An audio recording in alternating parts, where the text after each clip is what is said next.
Now, parallel axis theorem. This is kind of our separate little topic for the day. Well, not totally separate. It's closely related to moment of inertia. But this is how we deal with objects where the axis of rotation is not going through the middle of the object.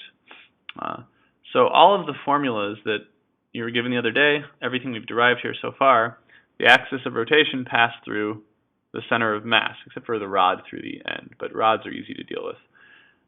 With the parallel axis theorem, we're trying to figure out how that moment of inertia around an axis passing through the center of mass of the object compares to the moment of inertia of the object passing through a different axis.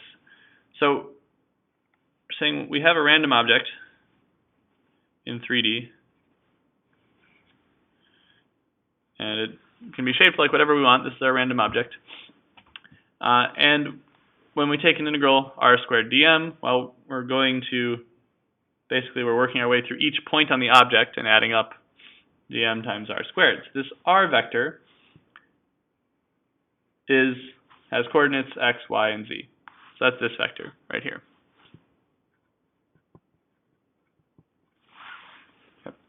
And by the way, you will need to know how to use the result of this, what we call the parallel axis theorem, but you don't need to know how to derive it. The derivation is a little bit complicated and using some different notation than you've seen before.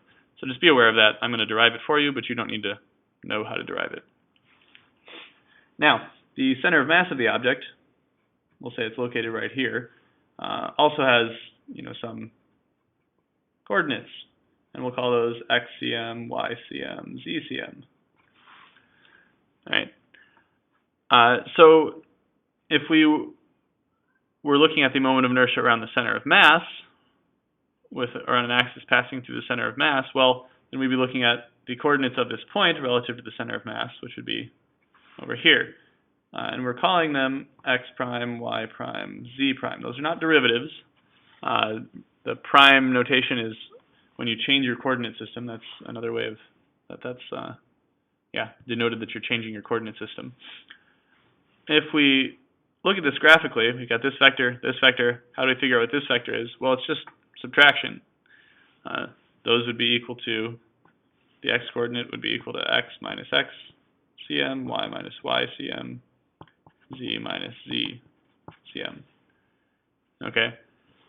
So if we are looking at the moment of inertia of this object around this z-axis of rotation here, that would be integral r squared dm, and its distance from the z-axis is just x squared. Well, r squared is x squared plus y squared, because this point, how far it is from the axis, well, it has some x coordinate, some y coordinate, and you just use Pythagorean theorem to find that distance, right? So if we rewrite that in terms of the coordinates with respect to the center of mass, well, x becomes x prime plus x cm. So we have integral x prime plus x cm plus y prime plus y cm is the y coordinate dm. Yep, so and this is just rearranging this a little bit. If x prime is x minus x cm, then x is equal to x prime plus x cm. Now I'm going to FOIL this out and group it in a particular way. And the reason I'm grouping it the way I am is because this will show us what the relationship is between the moment of inertia of this object around another axis compares to the moment of inertia around an axis that passes through the center of mass. So we expand this out. When we FOIL this, well, we get an x prime squared.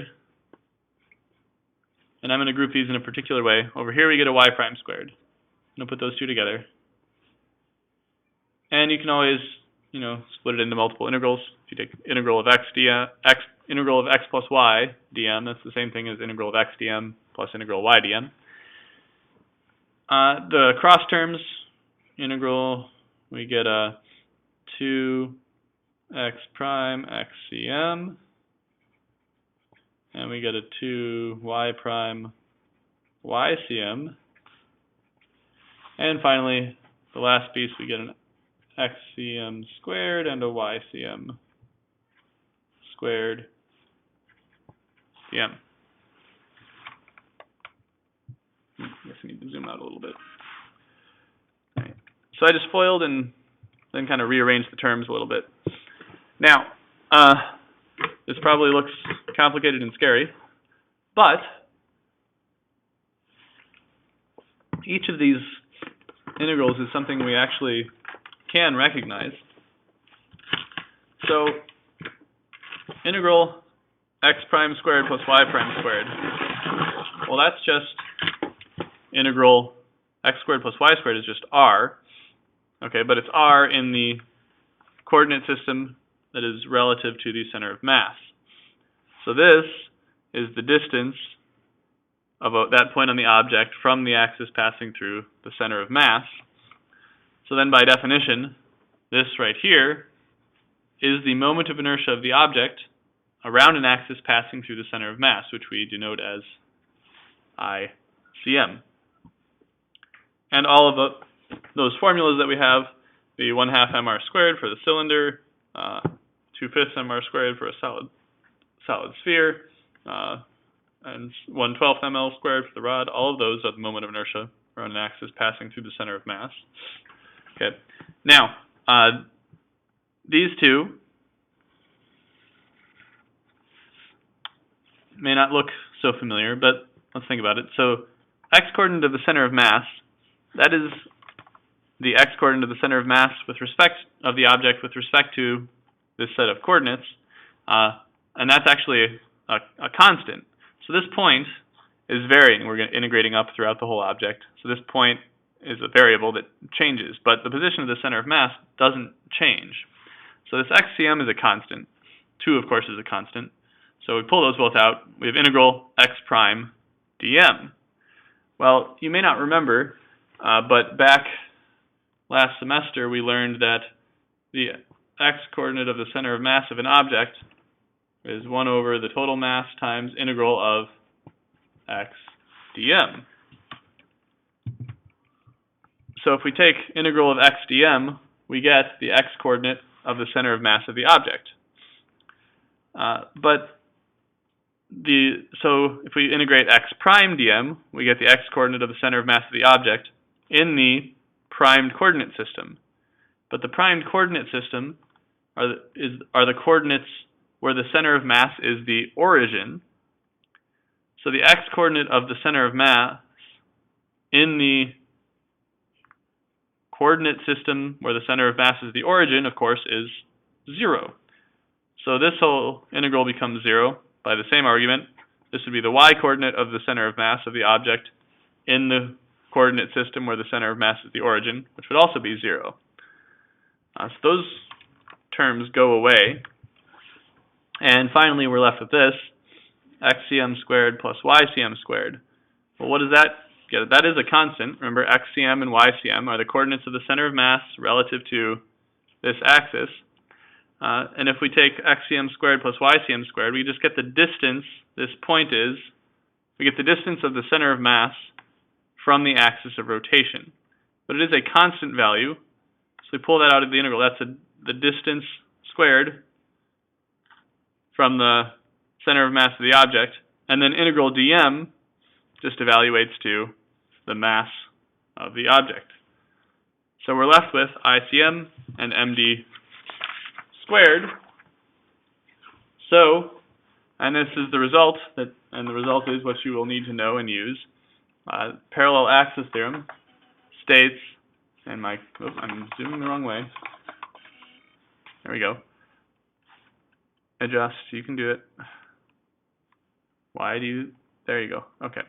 Parallel axis theorem states that the moment of inertia of an object about any axis is equal to the moment of inertia of the object around an axis passing through the center of mass plus md squared, where d is the distance from the axis of rotation to the center of mass.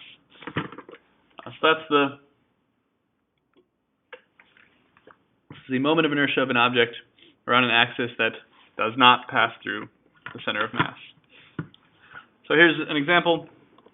Moment of inertia of a rod rotated around one end. Well, we know moment of inertia. It's moment of inertia around the center of mass plus md squared, right?